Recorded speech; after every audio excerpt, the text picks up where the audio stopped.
Get on your side if you're the side people. And then I can. Okay.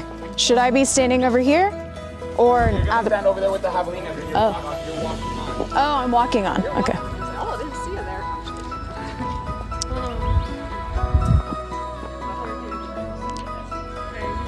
You're walking over here.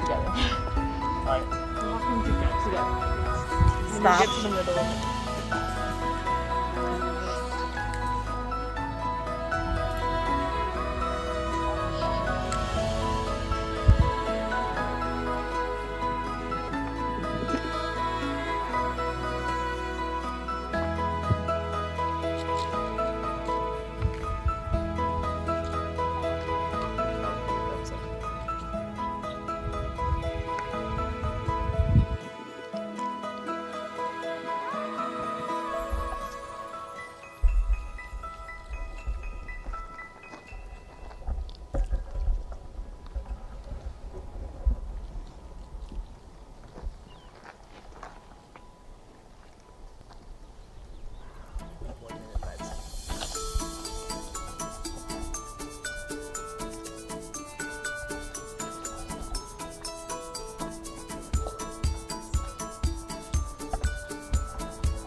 Hello and good morning to everyone. Welcome to National Love of Reading Day. Today we are here at the Cooper Center for Environmental Learning. My name is Nasiha. I am actually one of the teachers here at the Cooper Center. Some of you guys may have been out here before, or some of you may have not.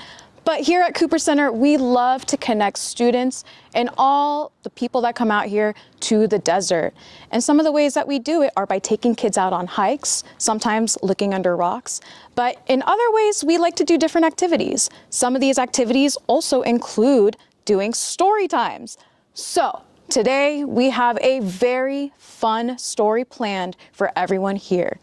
Today we will be reading The Three Little Javelinas. Some of you may have probably read this story at your school, maybe at home, maybe on your own.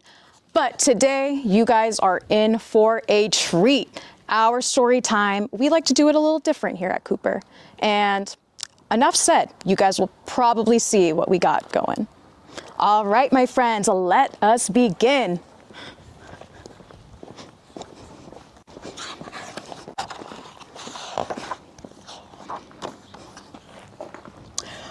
Once upon a time, way out in the desert, there were three little javelinas. Javelinas are wild, hairy, southwestern cousins of pigs.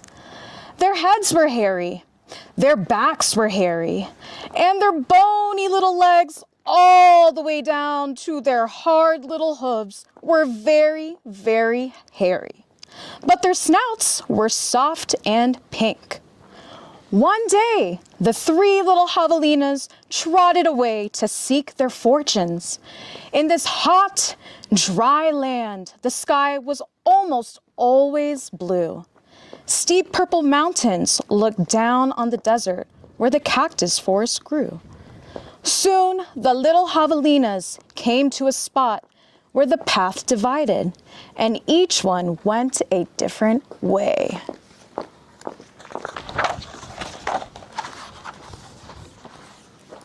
The first little javelina wandered lazily along. As he wandered, he didn't see a dust storm whirling across the desert until it caught him. Oh no! The whirlwind blew away and left the first little javelina sitting in a heap of tumbleweeds. Brushing himself off, he said, I'll build a house with them. And in no time at all, he started to build his house with the tumbleweeds.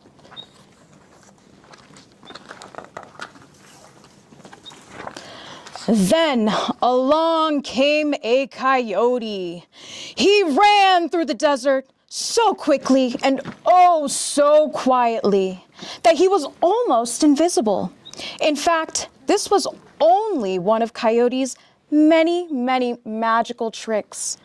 He laughed when he saw the tumbleweed house and smelled the javelina inside. A tender, juicy piggy, he thought.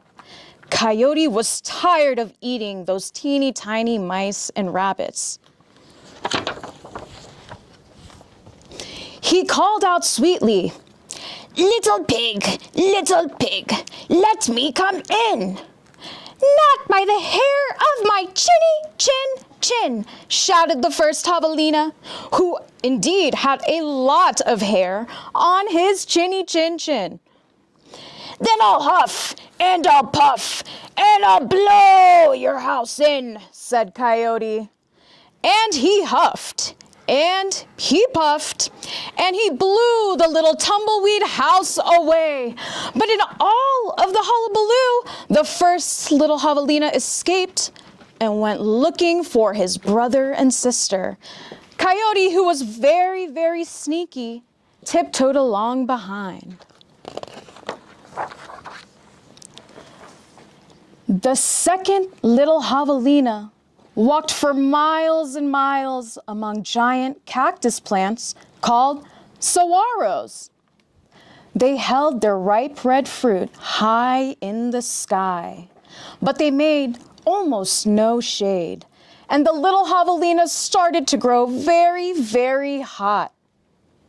Then he came upon an indigenous man who was gathering sticks from inside a dried up cactus. He had planned to use these very long sticks called saguaro ribs to knock down the sweet cactus fruit. The second little javelina said, "Please, may I have some sticks to build a house?" "How?" he said, which means yes in the language of the desert people.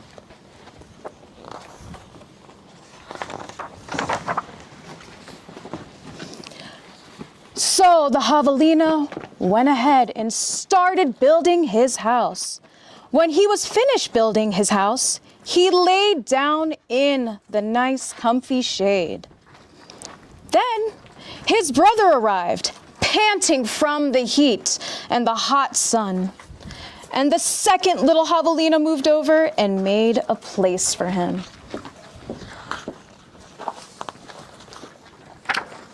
Pretty soon, as you know, Coyote found the saguaro rib house. He used his magic to make his voice sound just like another javelina's.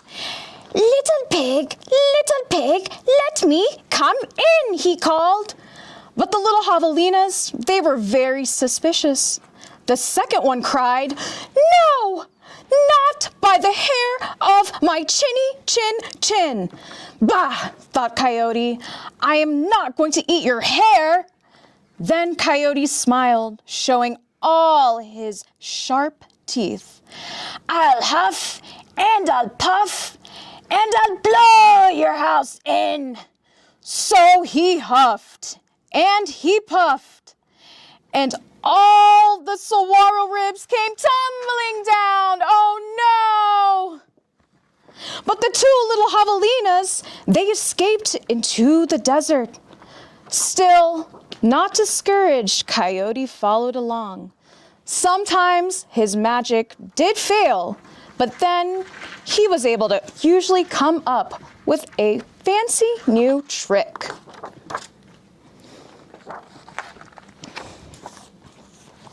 The third little javelina trotted through beautiful, beautiful palo verde trees with bright green trunks and yellow flowers. She saw a snake sliding by, smooth as oil. A hawk floated round and round above her. Then she came to a place where a man was making adobe bricks from mud and straw. The bricks lay on the ground, baking in the very hot sun. The third little javelina thought for a moment and said, "May I please have a few adobes to build a house?" "Sí," answered the man, which means yes in Spanish, the brickmaker's language.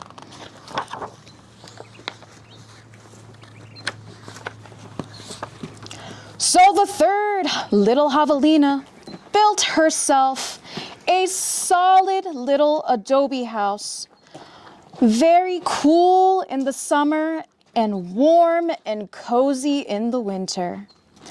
When her brothers found her, she welcomed them in. And she invited them into her house and locked the door behind all of them. And as you already know, Coyote followed their trail.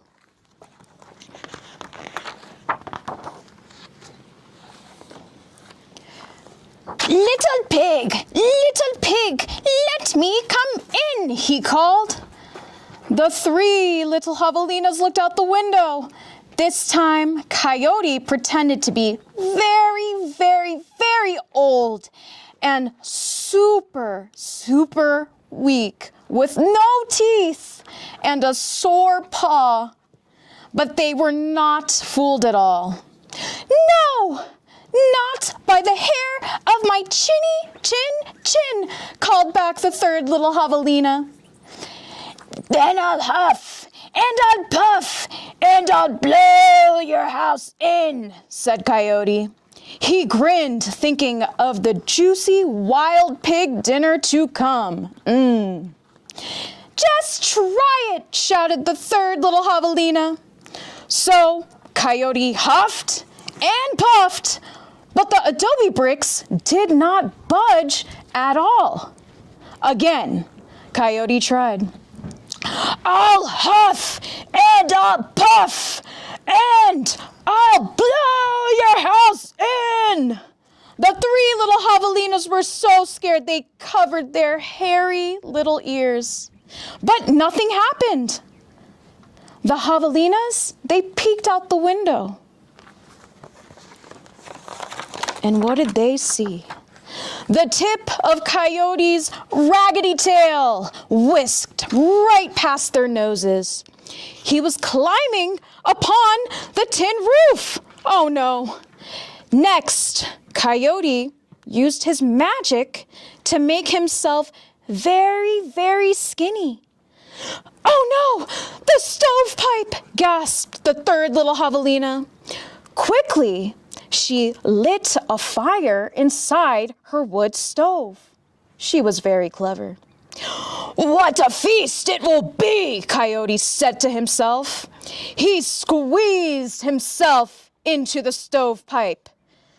I think I'll eat them with red hot chili sauce. Whoosh, sizzle.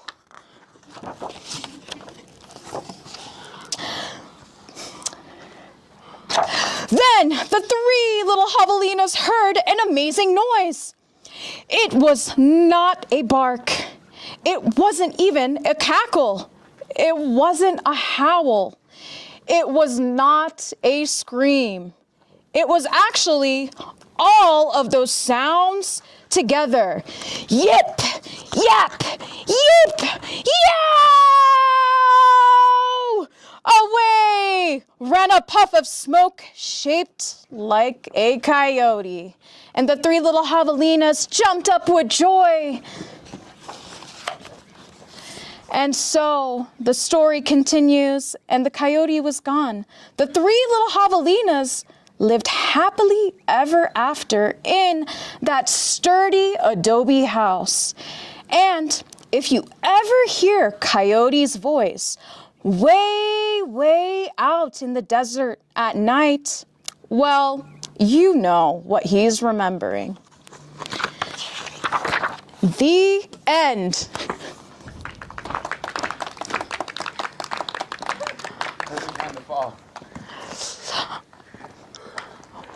Woo! All right, thank you so much, my friends, for joining us for our story time with the three little javelinas. Let's give a round of applause to our three little javelinas. Woo. And a big round of applause to our coyote. Woo. And again, my friends, thank you so much for joining us for the Love of Reading Day. To my teachers that are watching, if you have not had a chance to come out to the Cooper Center, we would love to see you, especially new faces, new students, new teachers. If you are interested, we will be opening up our registration in July, so keep your eyes and ears peeled out for any emails that we'll send along your way. So, thank you again, my friends. I hope you enjoyed our story time, and I hope that we get to see you all again.